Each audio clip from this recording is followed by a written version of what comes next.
So we are live. Welcome everyone for our weekly Gift of Health weekly wellness chat. For those of you who don't know us, I'm Dr. Arjun Rayapudi. This is my lovely wife, Dr. Shobha Rayapudi. We are both co-founders of Gift of Health and board-certified lifestyle medicine doctors. Where at Gift of Health we are showing people how to take charge of their health with better food and lifestyle, Mhm. uh, how to reverse and find freedom from chronic disease and get off the medication treadmill, find more energy, and have more fun with changing diet and lifestyle. Yes, like we talk so much about diet and lifestyle, and today we are really excited to have a special guest, Dr. Munish Chawla. So he's a board certified physician in diagnostic radiology, but you would be surprised, like he is also board certified in lifestyle medicine, and we would hear from him shortly, like what inspired him to come to this field. So he's also a co-founder of Peaceful Planet, a not-for-profit organization through which they are so much dedicated to improving the lives of adults and children through plant-based nutrition and mindfulness. So, So it's a very rare combination to have a radiologist, a yes. lifestyle medicine doctor, teaching people how to do meditation and to through yoga and mindfulness. It's just amazing combo. So we are so pleased to have you, Munish. Thank you for joining us. Our viewers are in for a treat. And I would just add, I know, today, like Dr. Munish Chawla, he's based in Houston, Texas, and there is a very bad storm going on there, and they have no power. But despite that, like you can see the commitment Yes. that, like he found a way to make this session happen, and With the where, help of a power generator and yes, still happening. Yeah. yes. Thank you for So joining despite these difficulties. And yes. Oh, it is my pleasure. I am very happy to be here. I'm really, love the work that you two are doing. And it's just so important that, I'm just thrilled to be with you all today. Oh, thank you so much. So Dr. Munish, like, can you tell us, like, what actually inspired you to find lifestyle medicine? Like, being yeah, because that. most of the radiologist friends that we know, they're in these Yeah. four walls, looking at the dark in the dark room, looking at a screen, maybe in between checking their phone, and that's it. That's all we know. Most people go into radiology because they don't want most of the clinical, all the the patient contact. That is one angle, but how Yeah. did a radiologist find lifestyle medicine? Yeah. I mean, it's really, I considered my good fortune, and it's mostly because of my wife. So my wife is, as you know, is an internal medicine physician, and she was practicing sort of lifestyle medicine in a way before we even knew about it. So our journey started, first with veganism. We found out the cruelty in the animal industry, and we said, okay, this is not the way we want to, lead our life. This doesn't, align with our values. So we became vegan first, and then we started eating healthier. We learned more and more, and we started eating more plant-based, eating more whole plant foods. And she initially wasn't, we were sort of closet vegans, but as we learned more, we got comfortable spreading this message, or she got comfortable spreading this message to her patients. And I think it was a Facebook post, or I forget, or a friend of hers told her about lifestyle medicine, the American College of Lifestyle Medicine. And a lot of things happened at the same time. We had another friend, Dr. Garth Davis, who used to live in Houston. He had a get together at his home, and he had invited Dr. Neil Barnard. And we met him at this dinner, and he kind of asked, what we were doing. And we said, okay, we're just learning about lifestyle medicine. So he says, he was talking, mostly to Vandana, but he says, you can do this at your hospital too. You have access to other physicians. So Bandana has access to patients that, you have access to other physicians. You need to make other people aware of lifestyle medicine, the importance of nutrition. So that's kind of how it started. And then she found out about lifestyle medicine, and she, started doing more and more with her patients. So we have a typical, after dinner, we like to take a walk. She tells me about her day. I tell her about my day. And, she's telling me such and such patient changed her diet and I got them off of insulin, or I'm reducing their blood pressure medication. So, I'm getting intrigued. I said, this is, we're eating healthy and it's doing, wonderful things for us. So this is actually working in a clinical setting. So I said, I'm interested in this. And Dr. Neil Bernard also challenged me that I should learn more and spread this message also. So she started studying for the boards. I said, okay, I'll start studying for the boards too. We can do it together. It'll be, activity. We can, quiz each other and just kind of go through the manual together. At that time, I had no idea if anything was going to come off it. Mostly, I was going to talk to doctors in the lunchroom, any colleagues that I had access to, other technologists that worked with me, whoever would listen to me, I was going to mention this to them.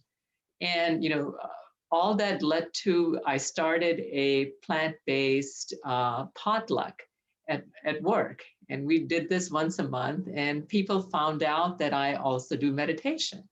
So they said, could we do this? Could we do meditation with the potluck sometimes? So I said, okay, if you guys are interested, I'm always happy to, if you go to a party and they see me coming, everybody already knows I'm either going to talk about meditation or plant-based eating.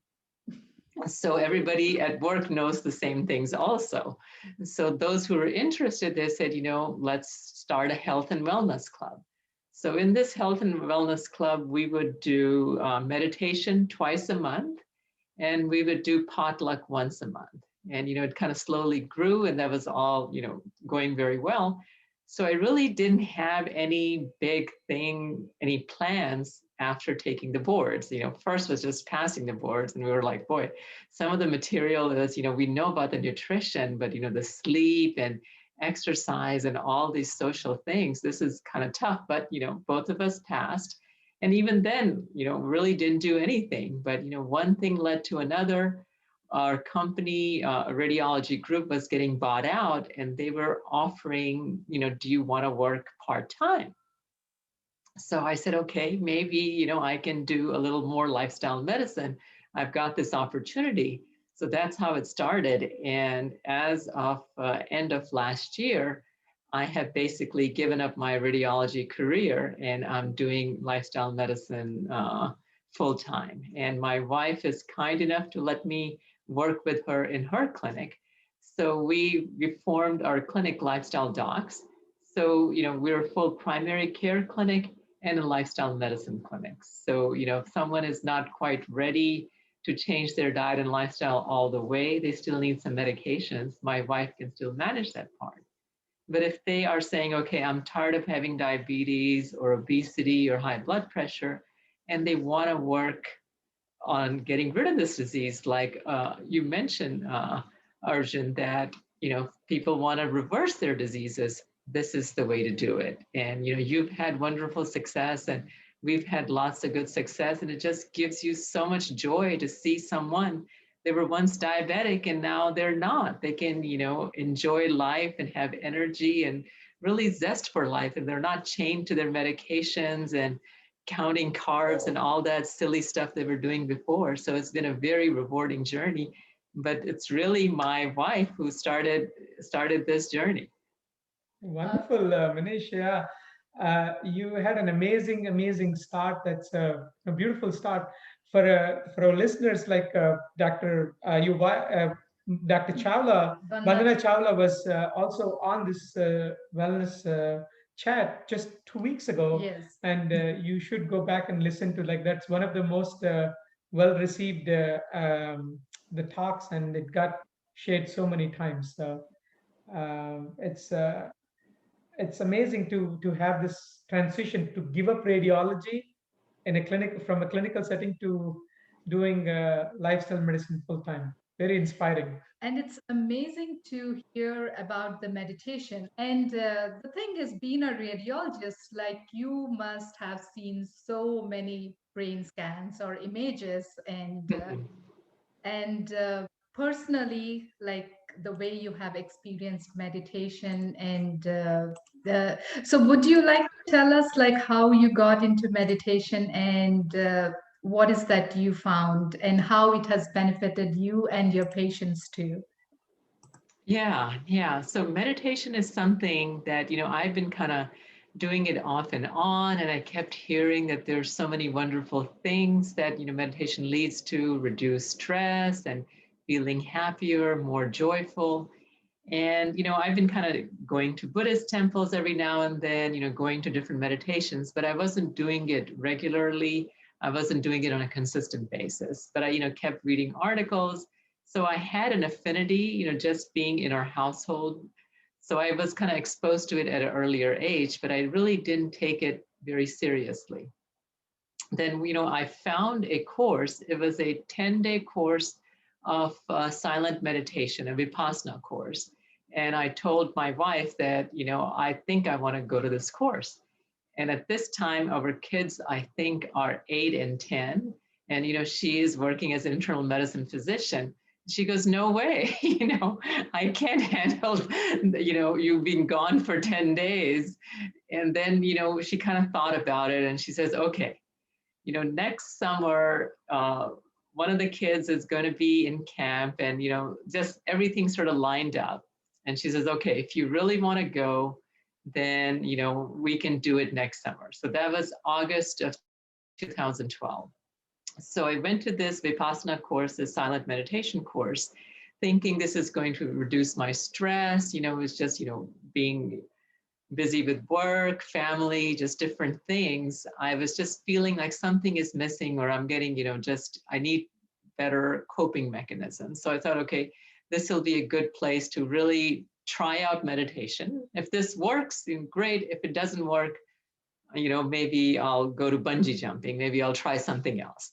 And so then I went to this course, and really it was mostly just for selfish and stress, these sort of things, but it literally changed my life. So ever since I did this meditation course, I can say that I haven't missed one day of meditation. And everything that has happened in my life after that is because of meditation. And, we were talking about earlier leaving radiology for lifestyle medicine.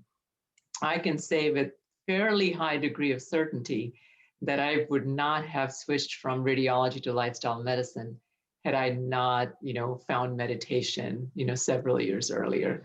So the whole trajectory of, how I saw the world changed after this course. And I went to several more meditation courses after that, just to keep up the practice. So I didn't even know the first time that this was all going to happen, but it did, and I'm just very thankful for it. Amazing.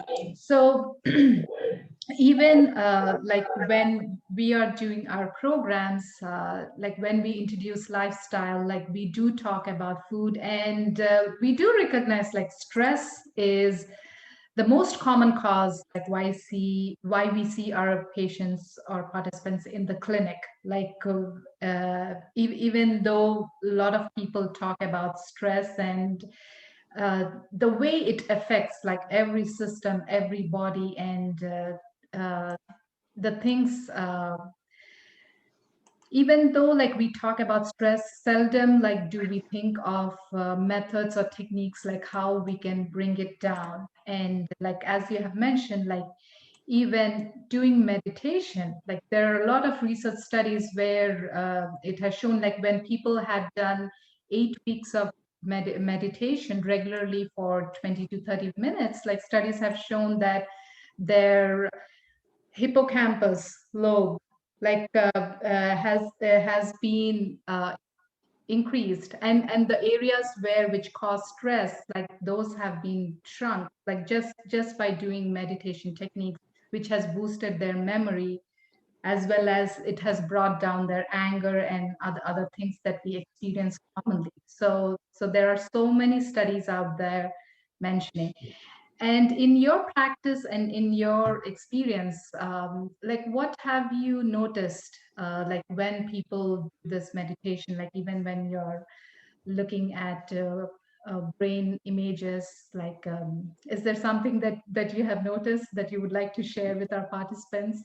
Yeah, sure. So, as you mentioned, and I'll kind of answer it this way, a lot of folks use meditation for several different reasons.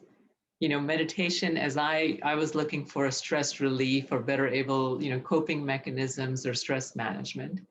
But there's a lot of research showing just increased attention and focus. So doing better at your job, doing better at school, academics, that can be helped with meditation. And another thing it helps in is in terms of just self-regulation. So a lot of things, we come in life and we are immediately, if we get a positive stimulus, we get something positive, we sort of hang on to it. If we get something that's not so positive, something negative, we want to push away from it. And so this is just sort of kind of normal human behavior. And oftentimes when we are sort of in this loop, we're very reactive. So we're just going to become habitual and reactive.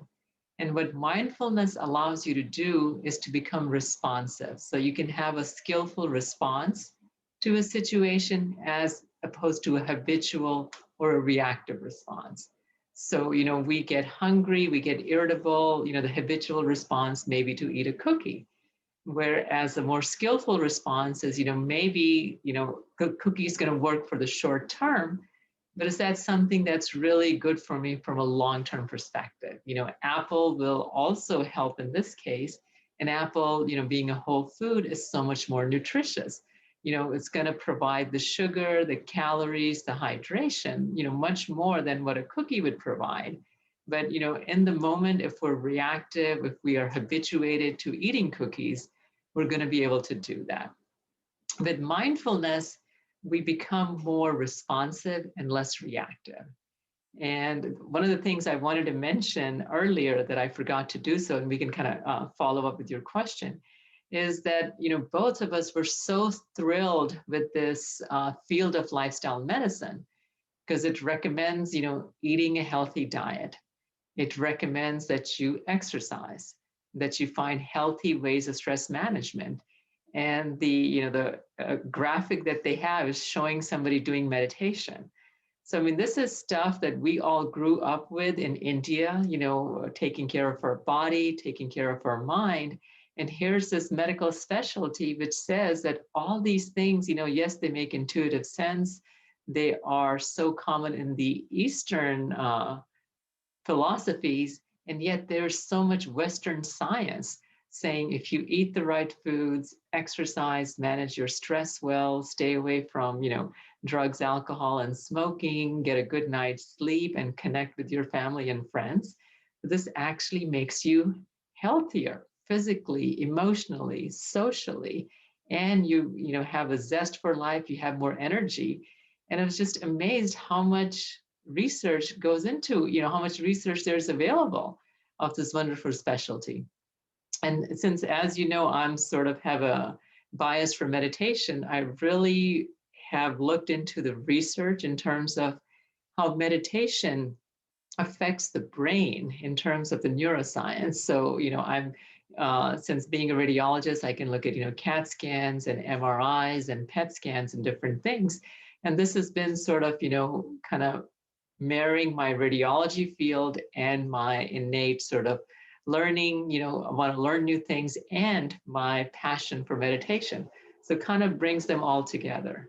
So as you were mentioning that now we know so much more about the brain than we knew even 20, 25 years ago. So they've shown studies, just with regular meditation, even for 8 weeks, as you were mentioning, the amygdala, which is sort of our flight and fight response place, which can easily raise our stress levels, that those folks who do regular meditation, their amygdala decreases, you can actually see physical changes on the MRI.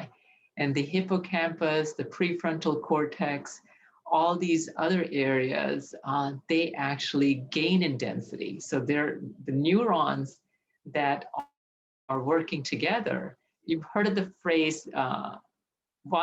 neurons that wire together, fire together. So when you are habitually using a certain set of neurons, they get turned on sort of together habitually. And that's why it can be very hard if you're used to doing things a certain way.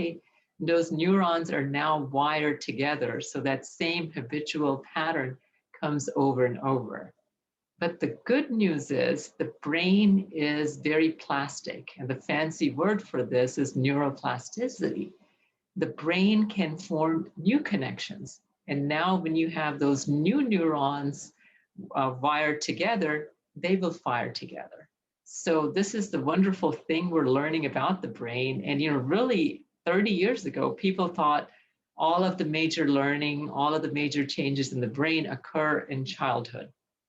When you're an adult, your personality, all these different things, what you do in life is pretty much fixed. And you're just kind of stuck with the person that you are. And yet people would see in real life that's really not true.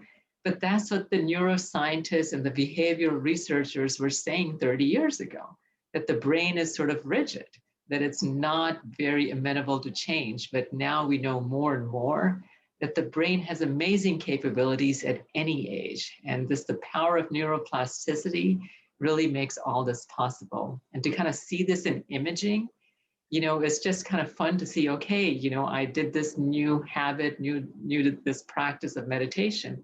I can actually see physical changes in the brain.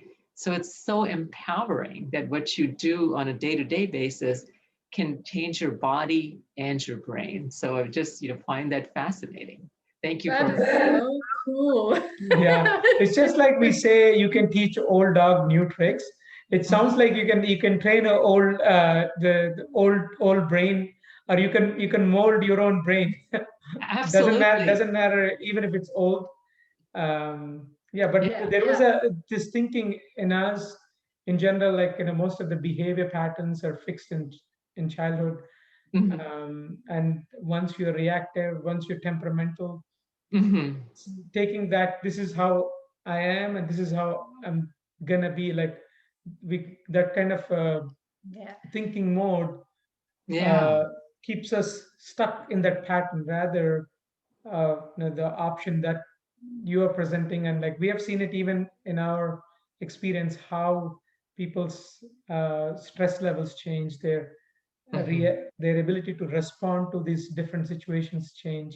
Yeah. Yeah. Like what I'm more amazed is like how we can use this plasticity of brain to change our behavior. Like as we have experienced, when it comes to making a lifestyle change, it's very difficult. Like, and Mhm. especially when we grow up with certain foods, certain favorite foods, it's difficult, and we think that it's very difficult to change the behavior. But I'm really amazed like how the science of brain neuroplasticity can be utilized here to change Mhm. our behavior. And that is something we have been using with our patients as well, like when it comes to behavior modification. So can you talk in terms of like how we can modify a behavior? Let's say if Mhm. we want to go towards healthy eating or making a healthy lifestyle change, how we can use this technique to bring about a habit change or a behavior change. Yeah, very good question. So, all of us, a lot of times we know what the right thing to do is, but we're having trouble doing that right thing because the old behavior pattern has become sort of ingrained. And when we try to do something new, it doesn't stick. So, one is just sort of being aware. And another thing that is really common, anytime we're trying to change a habit, let's say we're trying to bring in a behavior that's health promoting. We're trying to do something new. So it's going to take some effort. It's going to take, you have to prioritize for it.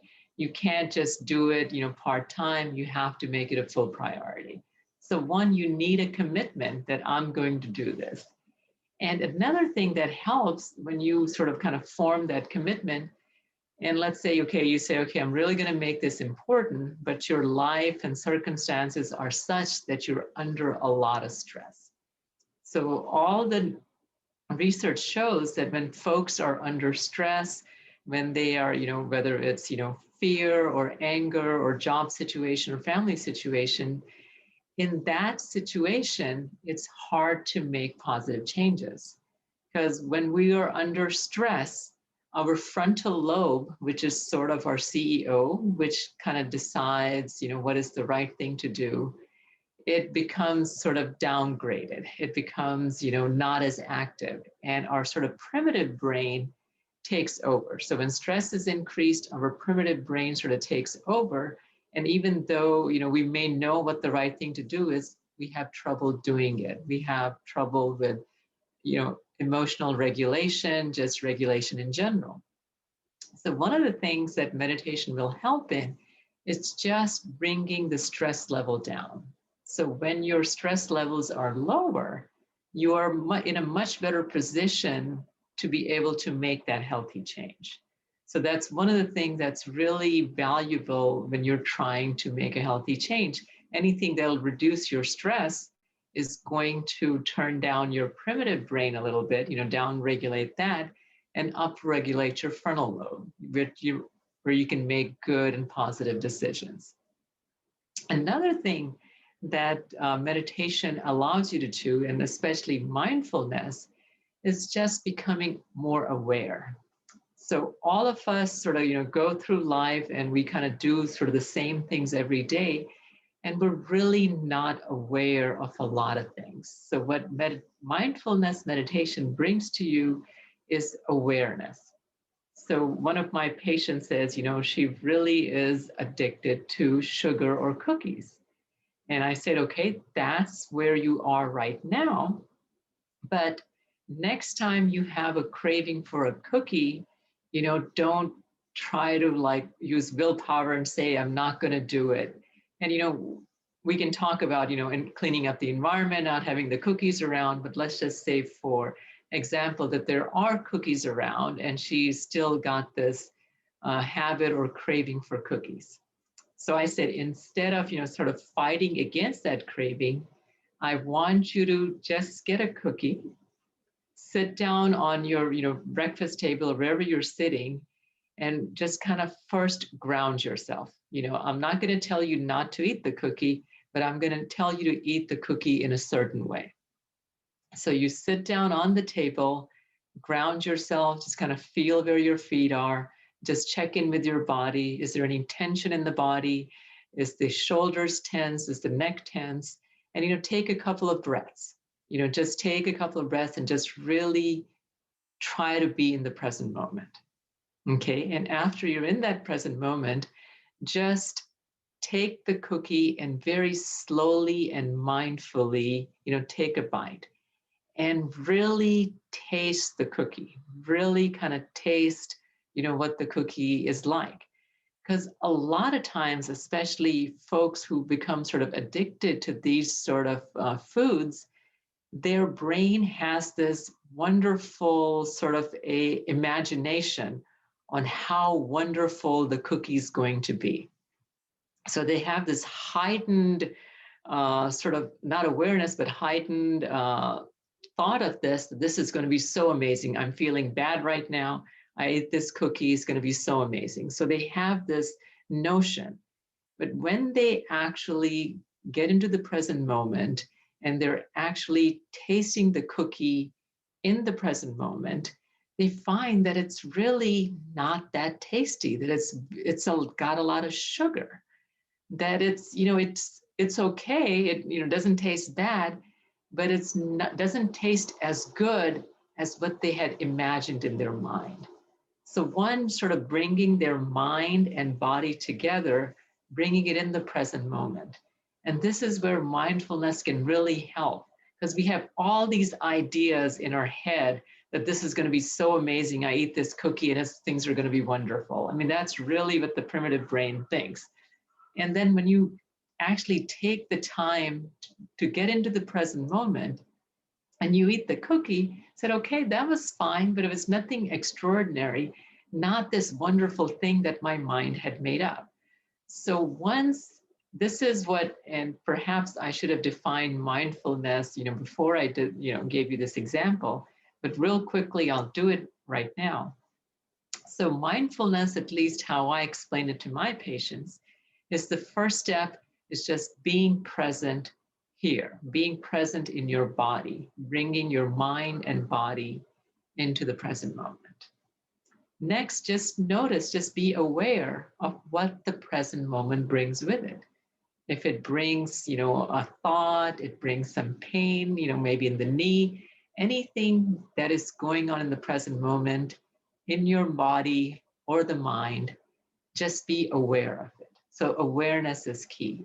And the next part is not resisting it, not wishing that things were different, being non-judgmental about it. And that's the part that's hard. That's the part that takes practice.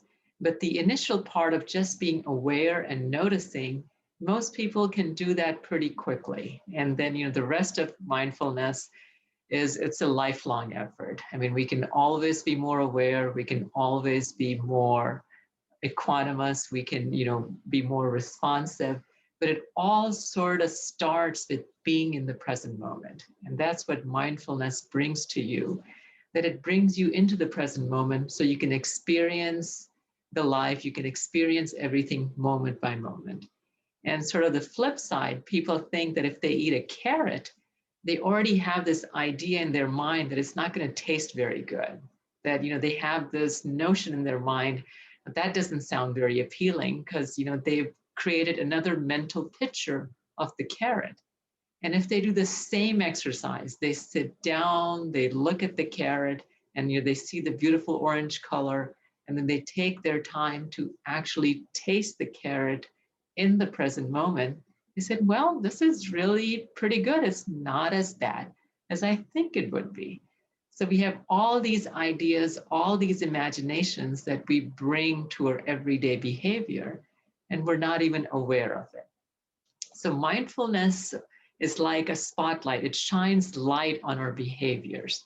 So that's another way that it can really help people change their behavior patterns, change their habits, especially when it comes to food. They just have to, bring it into the present moment. And, then the task is just to practice, practice, practice. You try to be in the present moment as much as possible. And as you both know, this is a work of a lifetime. But as you mentioned, even with training for just 8 weeks, you can see remarkable changes in the brain. So that's just so empowering that, these things can happen. So that's probably a long-winded answer to what you were asking. So I'll send it back to you. Now, this was so helpful, and I love the way you have actually described mindfulness and like how we can use mindfulness to bring a behavior change. I really love the way that you have described like how we can just eat the cookie mindfully.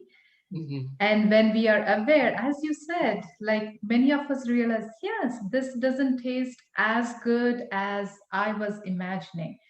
Mm-hmm. And mindful techniques, that is something that like we have been using routinely. And even like our journey, I would say our life has been different from the time we got introduced to meditation techniques, since we practice meditation and yoga. So I would say there was life before doing Mm-hmm. that, and there is a life after doing that. And life, uh, like we started having fun in life after practicing meditation and yoga. I would say, like where there is much awareness, and when you see things in awareness, uh, life is totally different. Yeah, yeah. And you just kind of notice that you're so reactive, you're so habitual. Part of it's we don't even realize what we're doing, and just kind of taking a moment, taking a pause, and just being aware of what we're doing And as you know, in mindfulness, we're not trying to force anything. We're just trying to bring things into awareness. And when the conscious mind and the subconscious mind are sort of together and they see what is happening, you kind of change from within without even, you're not forcing it, you're just kind of, it happens naturally or organically. And as you mentioned, these things are just wonderful, wonderful things to have in our life. And you can also, I mean, that's just so good to hear that you can kind of see your life before meditation and yoga and after meditation and yoga. And I mean, I totally get that because I feel the same way. Thank you. Yeah, more, I would say for many of us, the day-to-day life can be very stressful, Mhm. right? Like from morning to evening, going through work and dealing with situations with the family members and friends, and most of us are not taught. When you and I, like, these are some things that we learned after we went through our residency, after we Yeah. went through our medical school, after we had children, after they got into like teenage years and all. Mhm. We learn these skills how to cope better with day-to-day stuff. Like, wouldn't it be, sometimes we wonder, and like, wouldn't it be nice how, if we can learn these skills, how to just take care of our own mind, like the Mhm. things that you shared. You you put the prefrontal cortex and the primitive brain, right? So these are, rather than being in conflict, they're going together, right? Mhm. Sometimes the way we describe to as an analogy, like we call the primitive brain the toddler brain, and the Mhm. prefrontal cortex the adult or the loving or the nurturing brain. So like with the practices of meditation, mindfulness, yoga, these breathing techniques, we could bring harmony within the different aspects of our own system. Yeah. And also, Yeah, absolutely. yes. And also, we found when we have taught this techniques to our participants, like in our 6-month course or 6-week course, what we have found is like when they're utilizing this technique, they are really finding it effective to change their behaviors. To Mhm. it has become a little bit easy for them to make that behavior change, and they're also finding it beneficial even in their day-to-day activities. They're able, when they're practicing these techniques, they're noticing that they are able to bring down their stress levels, and it's improving their awareness too, like Mhm. when we practice steadily. So would you be able to share, I mean, the techniques that you share with your participants? Like, I know, like, it doesn't have to be fancy, but like how we can just apply the technique of mindfulness in our daily routine, like how a simple mindfulness technique would look like. Yeah, absolutely. So, basically, when I sort of do, I do sort of guided mindfulness every first and third Saturday, with my clinic patients. And we really kind of, first thing we do is to just sit down, just get grounded, just sit where you are, just take a moment of pause and just feel, where your feet are. Just kind of take a stock of your body. Do you notice, any back pain? Do you notice any sensation in your neck or shoulders? And, if it feels good, you can just kind of roll your shoulders up and back and just kind of settle in. Next thing I ask people to do is, okay, let's say you're at work and you don't have that much time, but even if you can find just a minute, just kind of take a minute just to kind of ground yourself. And, the breath is always available to you. And you just take in some breaths and just be aware when you're taking the breath in, and just be aware when you're letting the breath out. Just bringing awareness to your breath. If you have a little more time, you can do some breathing exercises. So one of the techniques that I have them do is the 4-6 breathing, which is breathing in for a count of 4 and breathing out for a count of 6. So just so from research, from neuroscience and neurological research, we know that when we are relaxed, our breathing out or the exhalation is slightly longer than the inhalation. So what we're doing is taking advantage of this physiological mechanism that's already there, and now we're artificially sort of stretching that. So we're going to limit the inhalation to 4 and do the exhalation to 6, just making the exhalation a little bit longer. So just doing that about 5-6 times can really reduce our stress hormones. So, just that can be a very effective way of doing it. And another thing that I encourage everyone to do is to, one, just sort of taking little mindfulness breaks throughout the day. So anytime, let's say you finish one task, before you start another task, not just going from one to next, or just being sort of mindlessly doing things, just taking little breaks. Okay, I finished this task, and just take a moment to just be aware of the body, be aware of your breath. And if you have a minute or so, do some deep breathing. It doesn't even have to be 4-6 breathing. So just taking that during the day. But the other thing I ask them to do is to develop a formal practice where they sit down at least once a day. If morning works for them, that's fine. If evening works for them, that's fine. There's no magical time of the day. It's whatever is going to work with your schedule. The key to mindfulness, to all these healthy behaviors, is consistency. So I tell them, if it's before dinner, before going to sleep, doesn't matter. And there's no special posture you need to be in. You don't need to sit on the ground and be in a lotus position. You can sit in the chair if that's more comfortable. The important thing is to be right here, right now, to be physically present in your body. So whatever that takes. And then I usually have them, kind of do the grounding routine, do some breathing exercises. And then, when we use the breathing, we used it sort of intentionally. We were regulating our breath. In mindfulness, we just want to observe reality as it is. So now we're going to use the breath again as a tool, and you can use several other tools for mindfulness. But usually I start off folks with breathing techniques. And after we've intentionally regulated our breath, we're just now going to observe our breath. We're going to be like a guard at the gate, watching the breath come in, watching the breath, leave. So that's going to be the anchor that keeps us in the present moment. So then, we do this for a few times, and I said, okay, this is what's typically going to happen. You start observing your breath. You're like an observer, like a guard at the gate, and it goes really well for 2 breaths, maybe 4. And before you know it, your mind is someplace else. It's no longer on your breath.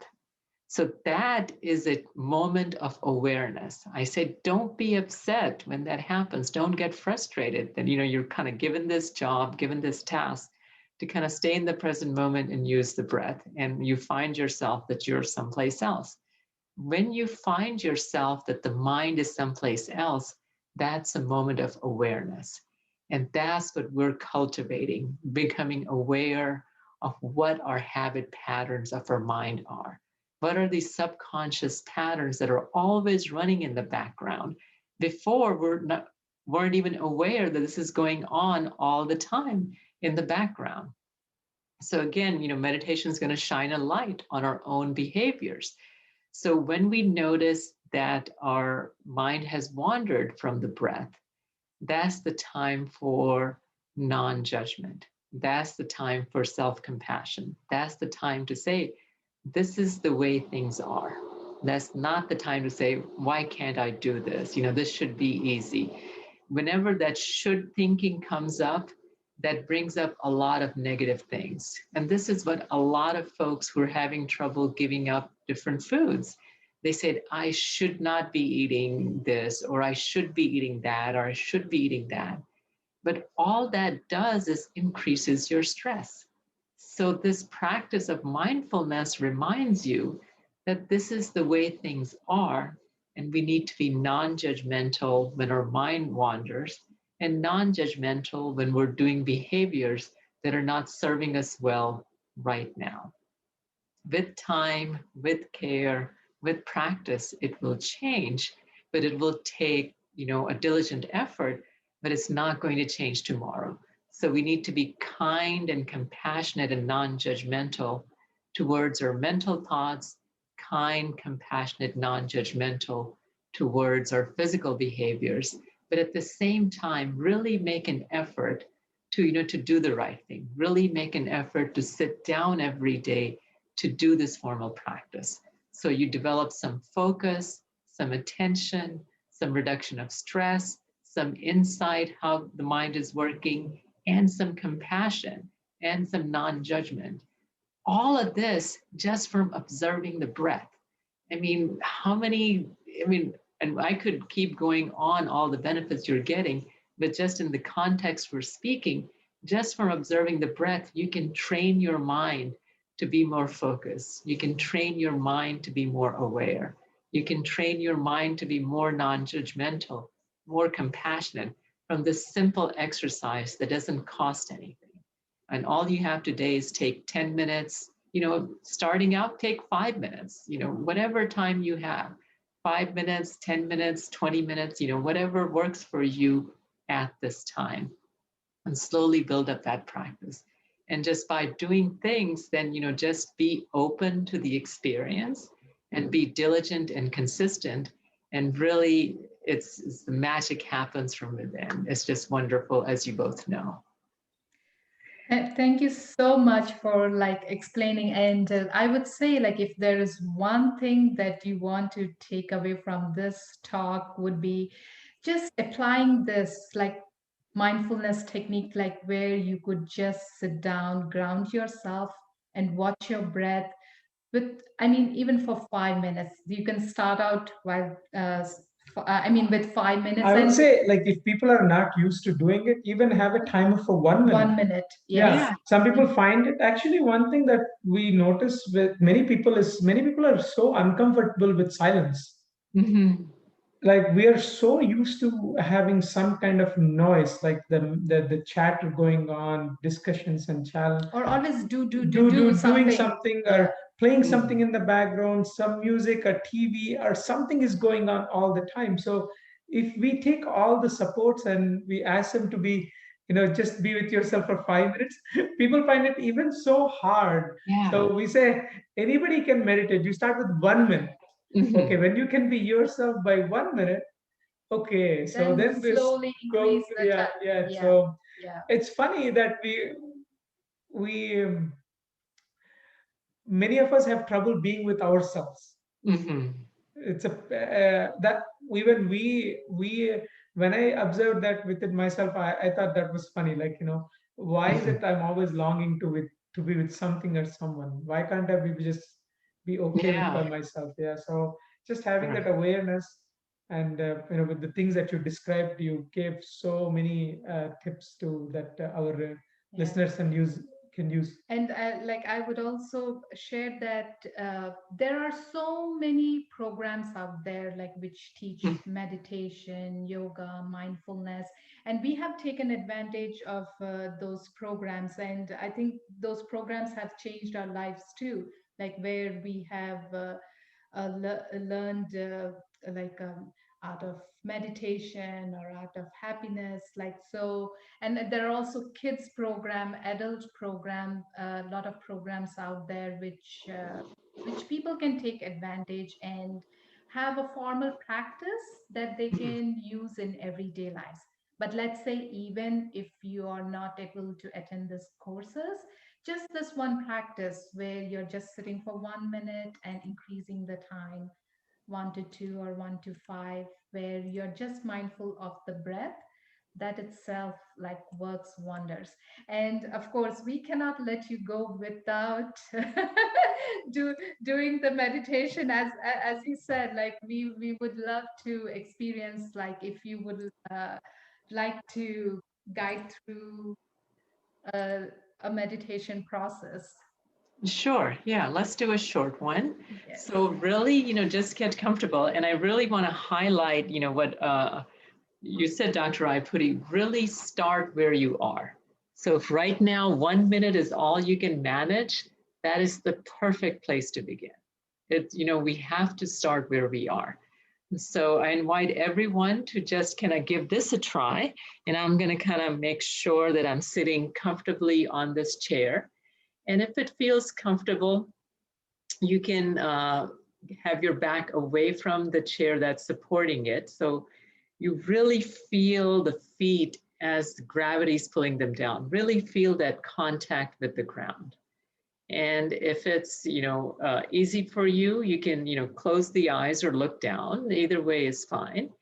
You can roll your shoulders up and back and just kind of take stock of the body and just take notice how your sitting bones are supporting you. Are you leaning back? Are you forward? Find a comfortable balance.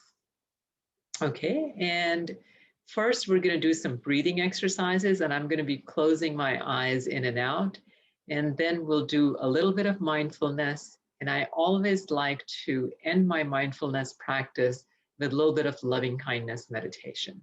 And this is not a requirement, but this is just my habit. Whenever I'm doing meditation for any length, even for a few minutes, I take off my glasses, but whatever is comfortable for you. So now that we're sort of grounded, just kind of feeling where our sitting bones, how they're supporting us, how the gravity is just pulling our feet to the ground. We feel firmly rooted. Let's turn our attention to the breath. So we're going to breathe in for a count of 4, and then we're going to breathe out for a count of 6. So I'm going to count, breathing in, 2, 3, 4. Breathing out, 2, 3, 4, 5, 6. Breathing in, 2, 3, 4. Breathing out, 2, 3, 4, 5, 6. One more time in, 2, 3, 4. Breathing out, 2, 3, 4, 5, 6. Okay, everyone's hopefully feeling a bit more relaxed, feeling a bit more in the present moment. If needed, you can kind of roll your shoulders up and back and just really settle in. And just kind of, again, just kind of take stock of the body. And now, instead of regulating our breath, we're just going to observe the breath. So I'm going to guide you through it, and then I'll be quiet for a few minutes, and then we'll end the meditation with loving kindness meditation. So just breathe normally and naturally. And you'll notice as soon as you bring your attention to the breath, you have a tendency to maybe control the breath a little bit on the inhalation or exhalation. That is perfectly fine. All we're here to do is just observe. So observe the breath as it is. You're like a guard at the gate. Breathing in, know that you're breathing in. Breathing out, know that you're breathing out. If you notice the tendency to control the breath, just notice it. Just be aware of it. Nothing we need to physically do. We're just going to be with the present moment, be with the breath as it is, as best as we can. Okay, so I'll be quiet. Let's practice for just 2 minutes.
You can keep your eyes closed, but repeat in your mind, may I be happy, healthy, and peaceful. May all beings be happy, healthy, and peaceful. May I forgive all beings for any harm they may have caused me, knowingly and unknowingly. May all beings forgive me for any harm I may have caused, knowingly and unknowingly. May all be happy. May all be happy. May all be happy. Thank you for joining me.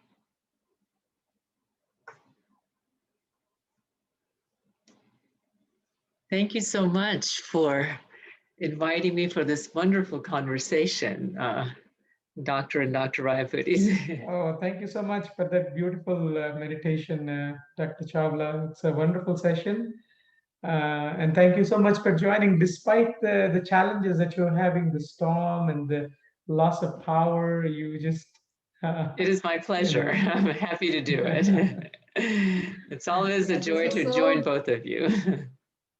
Yeah, this was so beautiful. Feeling so calm that don't feel like talking. Yeah, Yeah. we'll say goodbye to our viewers, and we will see you in the coming session. Yeah, we